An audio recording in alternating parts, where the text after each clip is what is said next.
Yo, kamusta kayong lahat? Welcome sa isang edisyon ng Sir Lupet TV kung saan ang mga mahirap ay dumadali at ang mga madali ay humihirap. Kamusta kayong lahat? This is Sir Lupet at sa araw na ito, kakalasin natin tong driving base at ibubuo din natin ulit. So, ibabalik din natin siya sa kanyang form ngayon. So, sa video na to, papakita ko paano siya i-dismantle.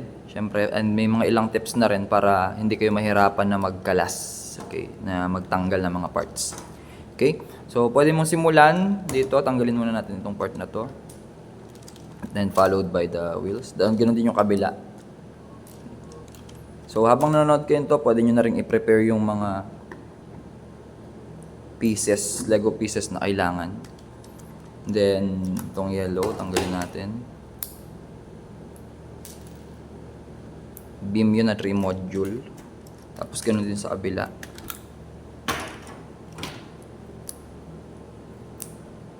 So, pwede, sa ginagawa ko ngayon, pinagsasama-sama ko na yung mga parts para alam nyo kapag kukuha kayo dun sa ating mga tray. Then, pwede nyo nang tanggalin yung AV3 brick.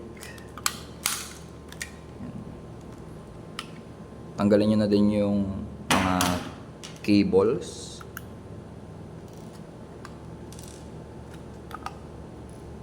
So, nakahiwalay na. Ihiwalay muna natin tong AV3 brick. Yan, dun muna siya.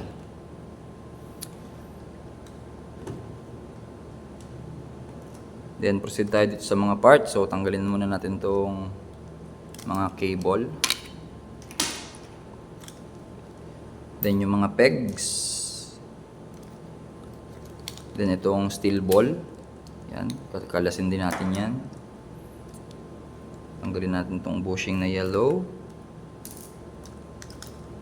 Itong double angular beam.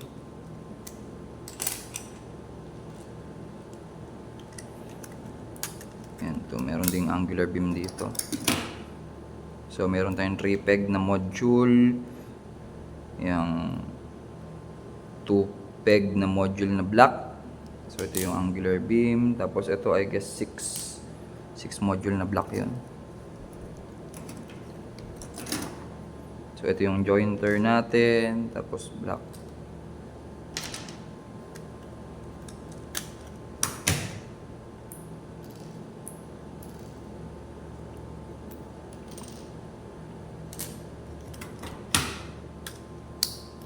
Then we have this assembly kapag sa likod ito.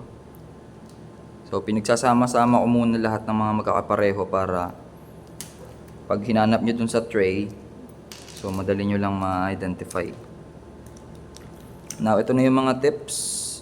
Kung halimbawa, mahirapan kayong tanggalin yung mga pegs, tulad nitong sa ilalim, so, pwede kayong gumamit ng beam, tapos, yan, gamitin nyo siya as lever para matanggal. Ayan. Huwag nyo gagamitin plainly yung kukunin nyo kasi baka mawala. Or yung kuko nyo mismo matanggal. Yan. Then, tanggal na to. Tapos, makalat na. Pero isosort natin yan mamaya. Huwag kayong mag-alala. So, ito, halimbawa, mahirap alisin to. So, pwede kang gumamit ng axle para i-push yan. Para matanggal. Yan. Oo, alam ko, may mga nalaglag na na pegs. Babalik natin yan mamaya.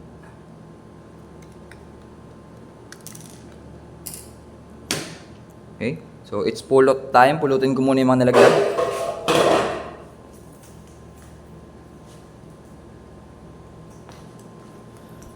Okay, so simulan na natin yung pag-build.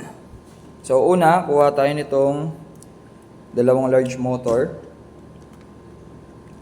Then, huwag nyo kakalimutan na ilagay na agad yung 8 module na axle with stop. So, kaya siya tinawag na with stop kasi ito yon. Yan, meron siyang stopper diyan. So, lagyan niyo na siya dito sa large motor. Tapos itong isa rin sa kabila. And then pagka nakita niyo yan, dapat pa ganyan sila. Yan dalawa. Then kapag naka-prepare na yan, pwede nyo siyang baliktarin. Yan. So kapag nakabaliktad na siya, susunod yung gagawin is kukunin nyo tong beam na parang 5x7 yata to, or 2, 4, 6, 8, and 5x11, or tinatawag ko to parang ladder. So lagyan nyo lang siya dito. Yan. And then lagyan nyo ng lock. Itong 4 na 3 module na red na pegs. So nilalagay ko dito yon sa gilid. Yan, dito. Yan, diyan nyo ipapasok.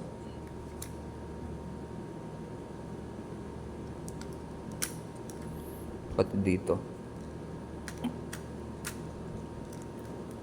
Yan, so okay na yung assembly sa ilalim. So dito na tayo sa taas ulit. So dito naman sa taas, lagyan natin ng 2 module na peg dito. Yan. Isang may cross, may axle, tsaka isang yung with friction. Tapos ito namang 3 module, meron niyang stopper. Ito, tong part na to. Yan yung ipapasok natin, huwag pabaliktad. So pag ganito. Yan. Yan, ganyan. Same with this. Ganun din. Yan po. Ganyan yung assembly niya. Ganun din sa kabila. And then after that, kunin natin itong dalawang axle. So papasok natin yan dito sa magkabilaan na butas. And then yung jointer natin, ito, ipandugtong sa pagitan. Yan. Pag tinignan nyo po yung construction nito, meron niyang ayan o. May stopper siya sa loob. Yan. Kaya pag pinush nyo yung axle dito, yan, mag-i-stop siya hanggang dyan lang siya. Yan. Kaya ginagamit natin tong pangdugtong.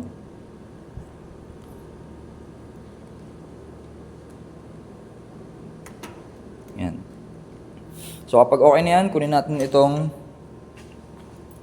angular beam, pag ganito po yung orientation niya. So yung part na mayroong cross hole, dito yan sa axle. Kasama niya, din pupush na natin pag ganito. Yan. So kapag umusog itong jointer natin, push nyo lang ulit yan. Tapos dito naman sa kabila.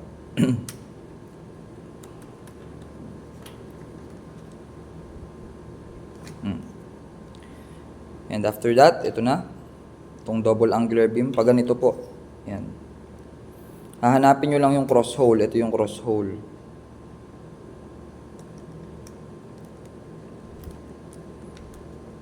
Tapos sa kabila, ito po.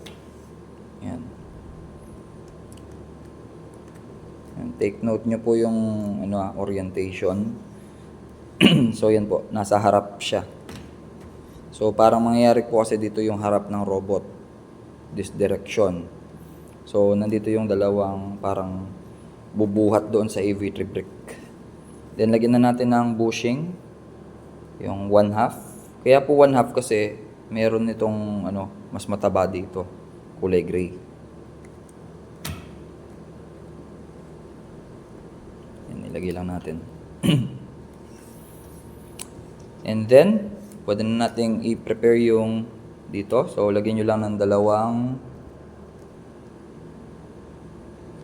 peg na 2 module block dito. Yan. So, huwag nyo pong lalagyan itong butas na to. So, itong dalawa lang. Ganon din sa kabila.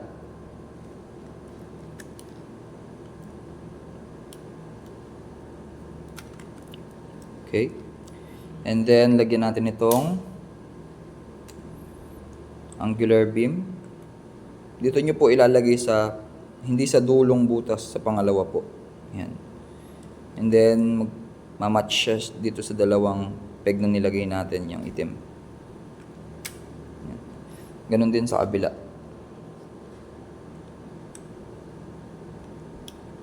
Again, sa pangalawang butas po.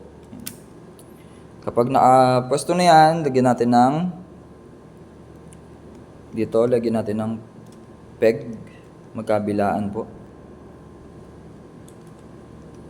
Ganyan. And then, lock natin using this 3-module beam na yellow. Pwede naman ibang kulay, basta 3-module. Then, sa kabila, ganoon din.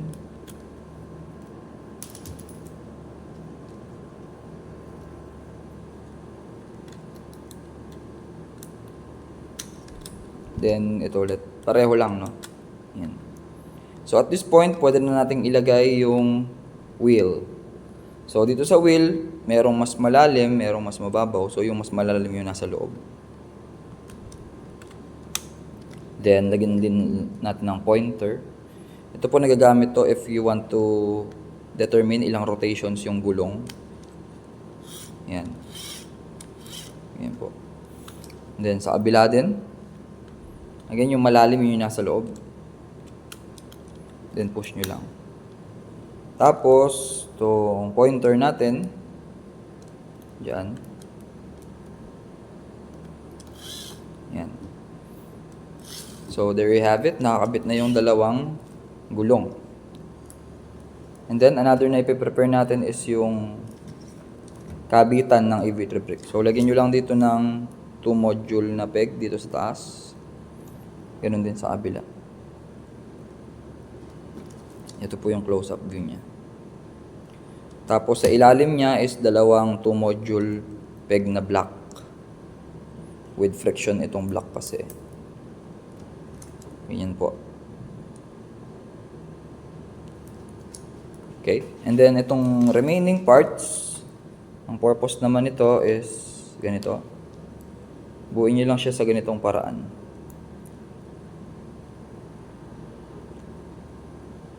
Ganito po. So, gayahin lang natin.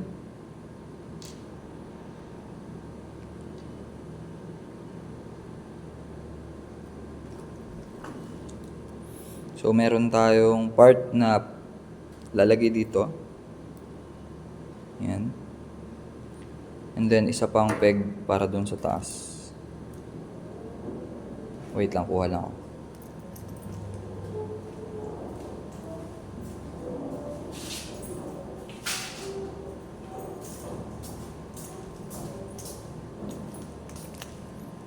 Okay, so lalagyan natin dito.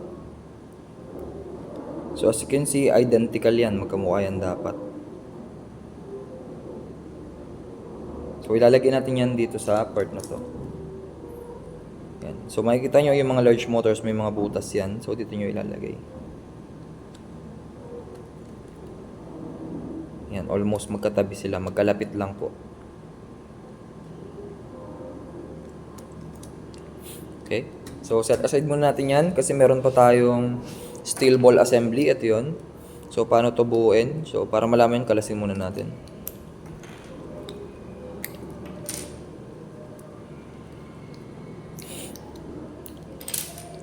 Basically, ito lang yung parts niyan. Ito lang, dito, sa part na to. So, una yung steel ball. Lagyan natin ng 3-module na peg. Dito.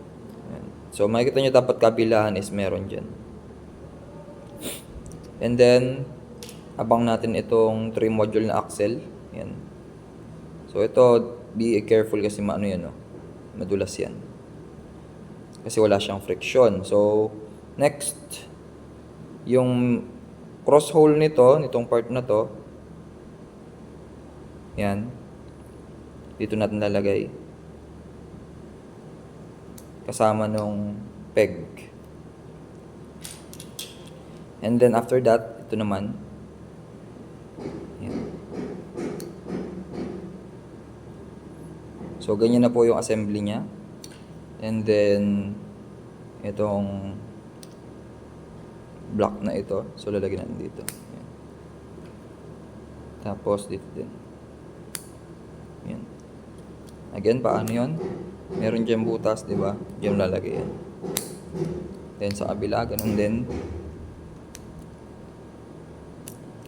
Mayroong butas dyan na dalawa. So, lalagay mo lang dyan. And then, itong part na to, ilalagay po natin hindi dito sa taas, kundi dito sa baba. Kakabit nyo siya dito sa ladder. Ito tong ladder na to sa ilalim. Yan. And then, makikita nyo, ganyan po ang kanyang assembly. And then, yung ating EV3 brick, I suggest dito po sa harap yung una nyo ikabit. Yan. So, i-fit nyo lang po yung dalawang pegs na nakaabang. Ganon din sa kabila. Yan. And then, itong nakaabang naman dito, mag-fit yan dun sa gitna. Yan. So, push nyo lang. I-align nyo ng maigi bago nyo i-push. Yan. So, yun na po ang driving base. And then, ang last na lang natin gagawin is lalagyan natin ng cable. So, sa cable po, punta tayo dito. May nakikita kayong B and C. So, yung B and C, yan po yung lalagyan natin ng cable. Yan, para po kasi sa large motors yan. So, B and C. So, pag nagawa na po yan, kunin natin itong cable na to. Padaanin nyo po dito sa ilalim. And then, ikot siya dito papunta sa left large motor. Then, itong isa naman, padaanin din dito sa ilalim. And then, dito naman siya sa right large motor, sa kanan. So, kung iti-trace natin, ito yung port B. Yan, B. Yung cable niya ay papunta doon sa motor na nasa left or left wheel. Yan. Tapos itong C naman, port C, yung cable niya ay papunta dito sa motor na naman na connect doon yung wheel sa right. So yan po ang ating tutorial sa pagbuo ng driving base para sa ating Lego Mindstorms EV3. Yan. Yan. So gagamitin natin itong driving base sa maraming operations. And hopefully sa mga next videos natin meron na tayong ilalagay na sensor. So kung nagustuhan niyo yung video, paki-like naman. And kung bago lang kayo sa ating channel, subscribe na kayo sa Sir Lupet TV. And i-share nyo rin sa mga classmate nyo na nagpapaturo paano buuin ang driving base. So hanggang dito muna. This is Sir Lupet na nagsasabi na sa bawat problema merong solusyon. Dapat tayo ang maging solusyon para iwas konsumisyon. Dahil darating ang araw, lahat ng ito magiging alaala na lang. Kaya samahan nyo ang gumawa ng magandang alaala. Hanggang dito muna. Ingat, nasan ka man. God bless you and goodbye for now.